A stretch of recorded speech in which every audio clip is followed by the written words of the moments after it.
Hello friends, आप सभी का स्वागत है मेरे यूट्यूब चैनल पे। आज हम लोग क्लास 6 हिस्ट्री का चैप्टर 8 पढ़ने वाले हैं, जिसमें हम लोग पढ़ेंगे नए प्रश्न और नवीन विचार। यानी कि इसमें हम लोग क्या पढ़ेंगे, नए प्रश्न और नवीन विचारों के बारे में। और ये नवीन विचार का मतलब क्या हुआ, जैसा कि हम लोग पढ़ रहे थे पिछले दो चैप्टर से, यानी कि चैप्टर 6 और चैप्टर 7 में हम लोगों ने क्या पढ़ा था कि पहले चैप्टर 6 में हम लोगों ने पढ़ा था ऋग वैदिक काल के बारे में, और चैप्टर 7 में हम लोगों ने क्या पढ़ा था, उत्तर वैदिक काल के बारे में। और ये जितने भी ये दोनों जो काल हुए, यानी कि चैप्टर 6 वाला और चैप्टर 7 वाला, यानी कि 1500 से लेके 1000 और 1000 से लेकर के 600 ईस्वी के बीच वाला जो पीरियड था, इसमें वैदिक विचारों का क्या था, प्रभाव था। कैसा था, वैदिक विचारों के बारे में, यानी कि वेद के जो विचार थे वही समाज में क्या थे, प्रभाव, वही समाज में फैले हुए थे और उन्हीं का प्रभाव था।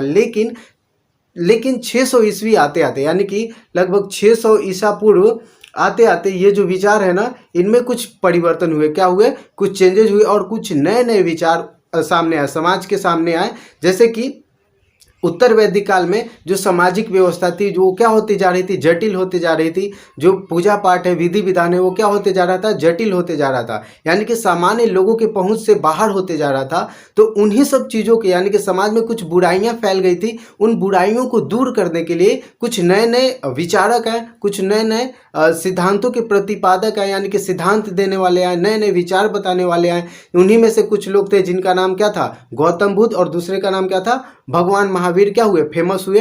तो उन्हीं के बारे में, यानी कि इस चैप्टर में हम लोग भगवान महावीर और भगवान गौतम बुद्ध के बारे में डिटेल से जानेंगे और उनके विचारों को जानेंगे कि क्यों लोग वैदिक सभ्यता से हट करके, यानी कि जो वैदिक जो समाज है उनमें कैसे जैनिज्म और बौद्धिज्म का, यानी कि कैसे जैन धर्म और बौद्ध धर्म का प्रचार प्रसार हुआ और वो क्यों हुआ, और वो जैन धर्म और बौद्ध धर्म इतना प्रचलित क्यों हुआ, इतना फेमस क्यों हुआ, उनके बारे में हम लोग इस चैप्टर में जानेंगे। तो पूरे वीडियो को कंप्लीट देखिएगा।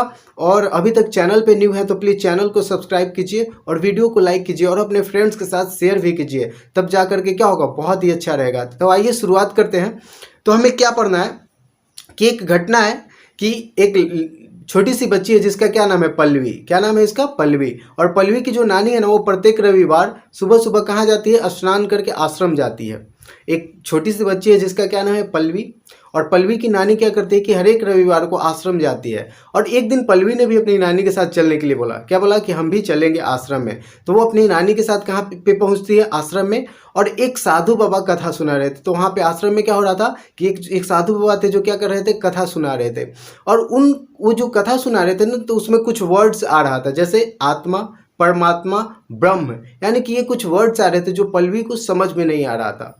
तो ये कुछ जो बातें हैं वो कहाँ से आई, कैसे आई, इन सब चीज़ों को हम लोग जब ये चैप्टर कंप्लीट पढ़ लेंगे तो इन बातों का जो मतलब है, यानी कि जो महत्व है, उन सारी चीज़ों को हम लोग बहुत ही अच्छे तरीके से समझ जाएंगे। तो आइए पूरे वीडियो में बने रहिए और देखते रहिए। तो क्या करा है कि जैसा कि आपने कक्षा 6 जो चैप्टर 6 है और 7 है, उसमें हम लोगों ने क्या पढ़ा था, उत्तर वैदिक काल के बारे में क्या पढ़ा था, उत्तर वैदिक काल। और उत्तर वैदिक काल का जो टाइम पीरियड है वो कब से कब तक है, तो 1000 ईसा पूर्व से लेकर के, कब से कब तक है, 1000 ईसा पूर्व से लेकर के 600 ईसा पूर्व के बीच वाला जो समय है उसको क्या बोलते हैं, तो उसको बोलते हैं उत्तर वैदिक काल। और ऋग वैदिक काल कब से कब तक है, तो 1500 से लेकर के 1000 ईसा पूर्व के बीच वाला जो पीरियड है उसको क्या बोलते हैं, ऋग वैदिक काल।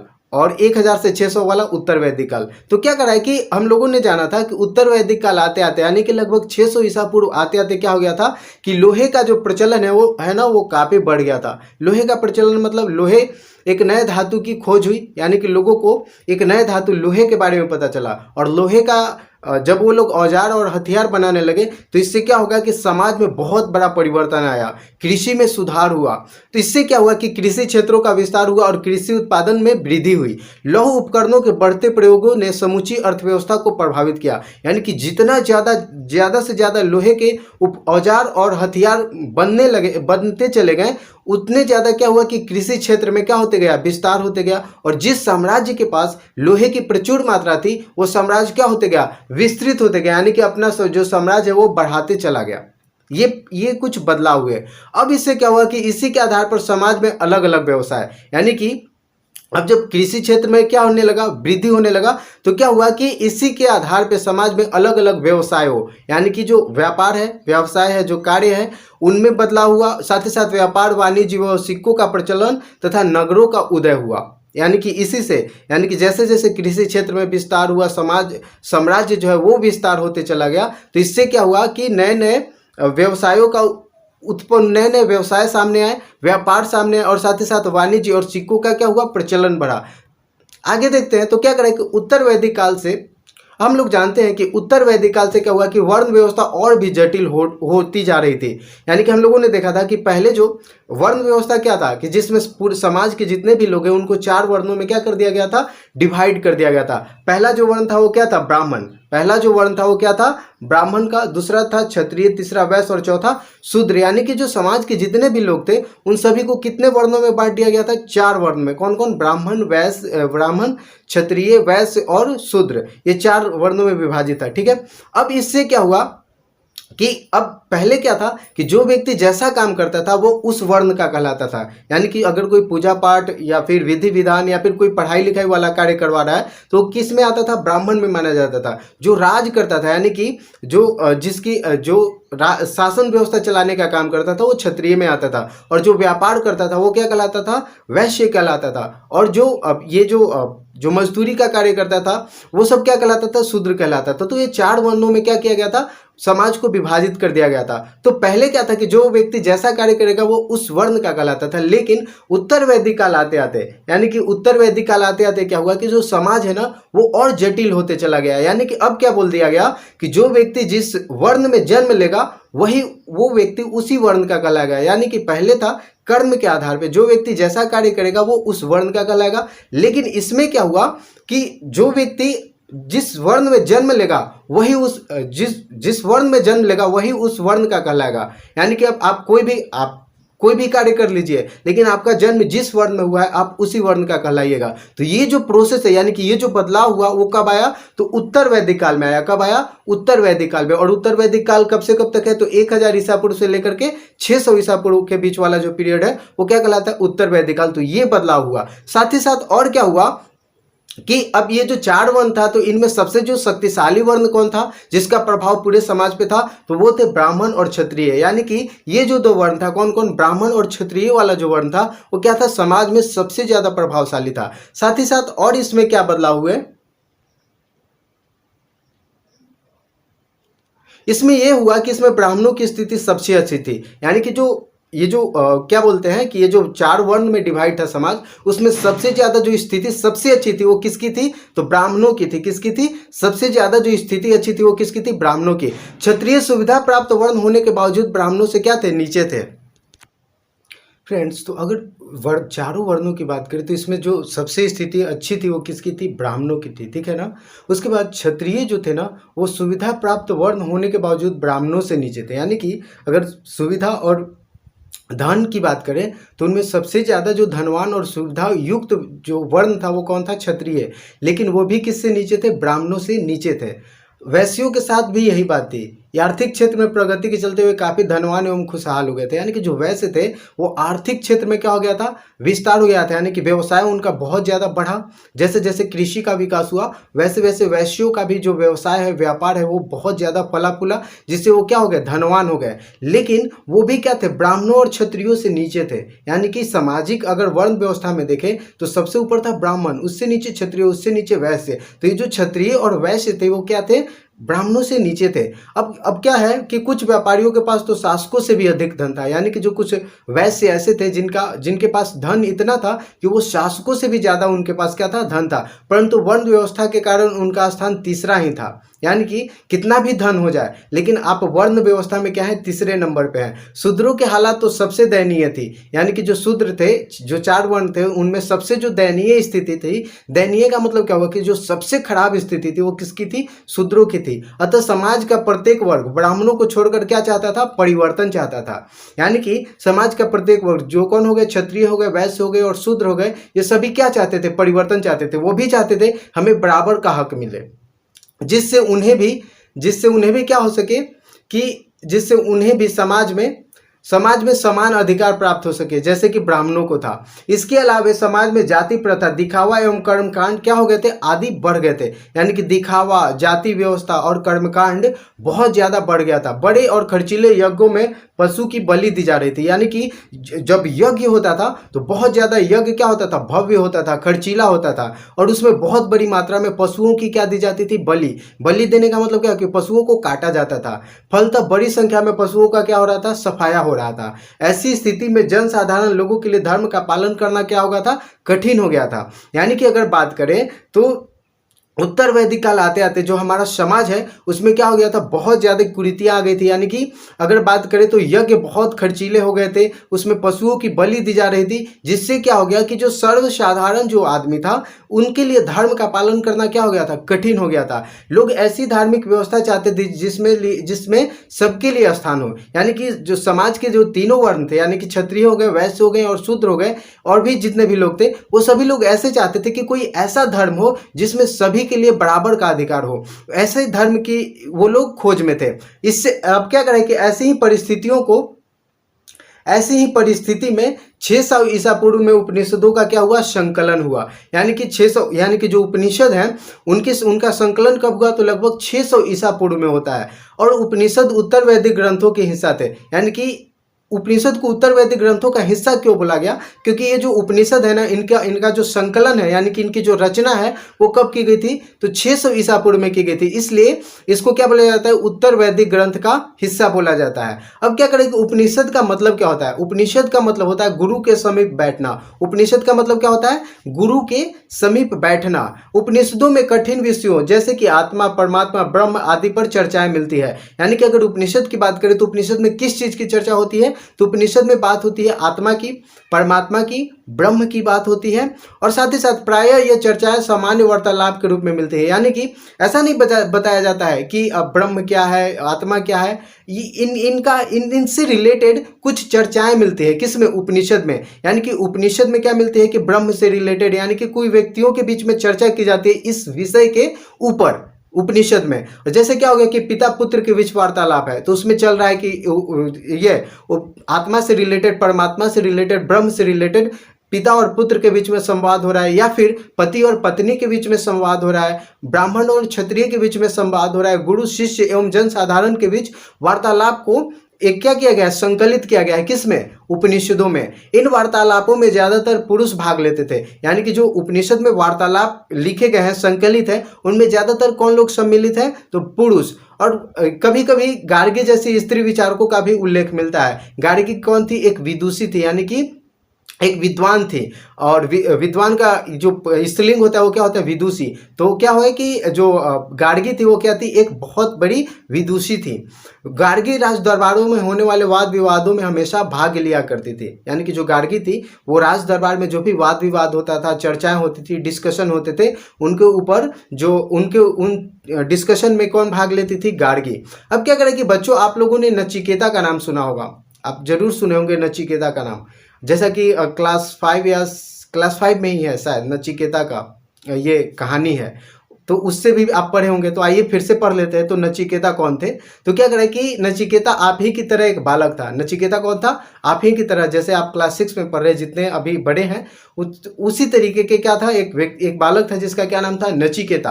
अब क्या करें कि उसके मन में एक बार सवाल उठा कि मरने के बाद हमारा क्या होता है। उसके माइंड में ये बात आई कि अच्छा, आदमी की जब मृत्यु हो जाती है ना, तो उसके बाद आदमी का क्या होता है।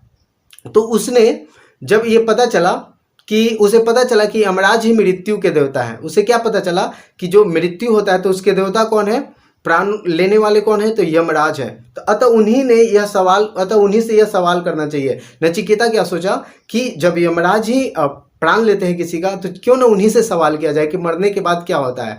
वह निर्भीक होकर सीधे यमराज के पास गया और उनसे पूछा कि मरने के बाद हमारा क्या होता है, आप बताइए यमराज जी, कि जब आदमी की मृत्यु हो जाती है तो उसके बाद उसका क्या होता है। अब क्या होता है कि नचिकेता की उम्र देखते हुए यमराज उससे प्रश्न का उत्तर नहीं देना चाहते थे। देखिए, ये छोटा सा बालक है, इसको क्या बताया जाए कि आदमी की मृत्यु के बाद क्या होता है। तब क्या हुआ कि तब वो देखे कि अच्छा, ये बालक है, ये पूछे जा रहा है। तो उन्होंने बोला कि इस प्रश्न के बदले मैं तुम्हें सोना दूंगा। चांदी दूंगा, गायें दूंगा, मगर तुम इस प्रश्न को न पूछो। इसका उत्तर तो देवता भी नहीं जानते हैं कि मरने के बाद क्या होता है। अब क्या हुआ कि नचिकेता यमराज के सारे प्रलोभनों को ठुकरा कर अपने प्रश्न पर अड़ा रहा और निर्भीकता और ईमानदारी से खुश होकर के यमराज ने आत्मा का स्वरूप बताते हुए कहा कि यह आत्मा न जन्म लेती है और न मरती है। यानी कि जब नचिकेता मान ही नहीं रहा था, यमराज बोल रहे हैं कि इस प्रश्न के अलावे तुम जो कुछ भी मांगोगे वो सारी चीज़ें मैं तुम्हें दूंगा, लेकिन ये प्रश्न मत तुम प्रश्न मत पूछो, इसके अलावा और भी कुछ पूछ लो। लेकिन जब नचिकेता नहीं मानता है तब वो क्या करते हैं, यमराज बाधित होकर के बोले कि अच्छा बताना ही पड़ेगा। तब यमराज जी ने क्या बताया कि ये जो आत्मा है ना, ये न जन्म लेती है न ये कभी मरती है, यही किसी दूसरे से उत्पन्न हुई है और न कोई इससे दूसरा कोई उत्पन्न हुआ है। शरीर के नष्ट होने पर भी आत्मा जो है वो नहीं मरती है। ये शिक्षा यमराज जी ने किनको दिया, नचिकेता को दिया। साथ ही साथ एक और उपनिषद का ही अंग है जिसमें याज्ञवल्क्य की कहानी है। अब ये याज्ञवल्क्य कौन थे, तो याज्ञवल्क्य और उनकी पत्नी का वार्तालाप भी उल्लेखनीय है। किसमें, याज्ञवल्क्य और उनकी पत्नी का वार्तालाप किसमें उल्लेखनीय है, उपनिषदों में। अब क्या है कि याज्ञवल्क्य ने घर छोड़कर जंगलों में रहने की इच्छा व्यक्त की। एक ऋषि मुनि थे जिनका क्या नाम था, याज्ञवल्क्य। अब इन्होंने क्या डिसाइड किया कि हम अपना घर बार छोड़ देते हैं और कहाँ पे चले जाते हैं, जंगलों में चले जाते हैं और वहीं पे हम रहेंगे। इस अवसर पर उनकी पत्नी मैत्रेयी, याज्ञवल्क्य की पत्नी का क्या नाम था, मैत्रेयी। तो मैत्रेयी क्या बोलती हैं कि उनसे लंबी बातचीत करती है जिसमें प्रश्न उत्तर होता है, यानी कि उनकी पत्नी कुछ पूछती है, याज्ञवल्क्य जी उसका उत्तर देते हैं। इस बातचीत का मतलब था कि धन संपत्ति से आदमी क्या है, धनवान नहीं होता है, और अपने आसपास के जो समाज के लोग हैं उनकी समस्याओं के बारे में सोचने से ही क्या होता है, ज्ञान की प्राप्ति होती है। कभी कभी क्या होता है कि कभी कभी समाज के गरीब पुरुष भी इस चर्चा में भाग लिया करते थे। यानी कि जो चर्चा होता था, जो डिस्कशन होता था, उसके ऊपर कौन कौन भाग लेते थे, तो जो समाज के गरीब लोग थे कभी कभी वो भी इन चर्चाओं में भाग लिया करते थे। सत्यकाम जावल एक ऐसा ही गरीब व्यक्ति था। यानी कि एक गरीब व्यक्ति की चर्चा आती है तो वो कौन था, सत्यकाम जावल। अब ये सत्यकाम जावल भी क्या था, एक ऐसे ही गरीब व्यक्ति था। उसके मन में सत्य की जानने की इच्छा हुई, इसके लिए वो गौतम नामक ब्राह्मण के पास गया। यानी कि एक गरीब व्यक्ति था जिसका क्या नाम था, सत्यकाम जावल। अब उसके मन में भी कुछ सत्य जानने की इच्छा जागृत हुई, यानी कि वो भी सोचा कि हम भी कुछ जानने की कोशिश करते। तो वो कहाँ पे गया, गौतम नामक ब्राह्मण के पास गया और गौतम ने उसे अपने शिष्य के रूप में स्वीकार किया। आगे चलकर सत्यकाम जावल ने अपने समय के प्रसिद्ध विचारक बन गए। यानी कि ज्ञान की प्राप्ति के बाद जो सत्यकाम जावल थे वो अपने जमाने के क्या बन गए, एक प्रसिद्ध विचारक बन गए। इसी प्रकार 6ठी शताब्दी ईसा पूर्व में जिस समय जन साधारण में धर्म के प्रति लगाव कम होता जा रहा था। अच्छा, यहाँ पे एक बात आती है कि धर्म के प्रति लोगों का लगाव क्यों कम होता जा रहा था। तो जैसा कि हम लोगों ने देखा कि उत्तर वैदिक काल आते आते समाज का जो समाज है वो क्या होते गया, जटिल होते गया। उसमें जाति व्यवस्था क्या होती गई, जटिल होती गई। साथ ही साथ धर्म का पालन करना लोगों के लिए इतना आसान कार्य नहीं रहा, बहुत खर्चीला हो गया। क्योंकि आपको अगर कोई पूजा पाठ यज्ञ करवाना चाहते तो बहुत ज़्यादा खर्च होता था, जो आम आदमी के बस से क्या था, बाहर था, पहुंच से बाहर था। साथ ही साथ पशुओं की बलि दी जा रही थी बहुत बड़ी संख्या में। तो इन सब चीज़ों से जो समाज के जो लोग थे उनके धर्म के प्रति क्या होते जा रहा था, लगाव जो है, यानी कि जो श्रद्धा है वो कम होते चला जा रहा था। तत्कालीन समाज में कर्म कांडों की प्रधानता जो है वो बढ़ती जा रही थी। कर्म कांड मतलब ये कीजिए वो कीजिए, पूजा पाठ, बहुत सारे रीति रिवाज तरह तरह के लाद दिए गए। अब इससे क्या हुआ कि उपनिषदों की शिक्षा ने लोगों को नए ढंग से सोचने एवं विचार करने का रास्ता दिखाया। यानी कि जब ऐसा होते जा रहा था तो उसी समय उपनिषद आया और उपनिषद में लोगों के प्रश्नों का उत्तर दिया हुआ था। बहुत सी गंभीर बातों के ऊपर चर्चा की गई थी, उसको समझाया गया था, जिससे क्या हुआ कि लोग सोचने के लिए अलग अलग तरीके से सोचने के लिए मजबूर हुए। और ऐसी ही परिस्थिति में कुछ विचारकों ने समाज में फैली बुराइयों का विरोध कर नए विचारों और सिद्धांतों को लोगों के सामने रखा। यानी कि जो समाज में कुरीतियां फैल गई थी, जो इतना वर्ण व्यवस्था, जाति व्यवस्था, भेदभाव फैल गया था, इन सब चीज़ों के खिलाफ कुछ नए विचारक सामने आए और उन्होंने समाज को नई दिशा प्रदान की। और उन्हीं विचारकों में से कुछ थे जिनका क्या नाम था, गौतम बुद्ध और महावीर। ठीक है, आगे बढ़ते हैं। तो क्या करें, यहाँ पे आप देख सकते हैं, ये क्या है, ये है गौतम बुद्ध और ये है भगवान महावीर। ठीक है, ये दो विचारक आए सामने।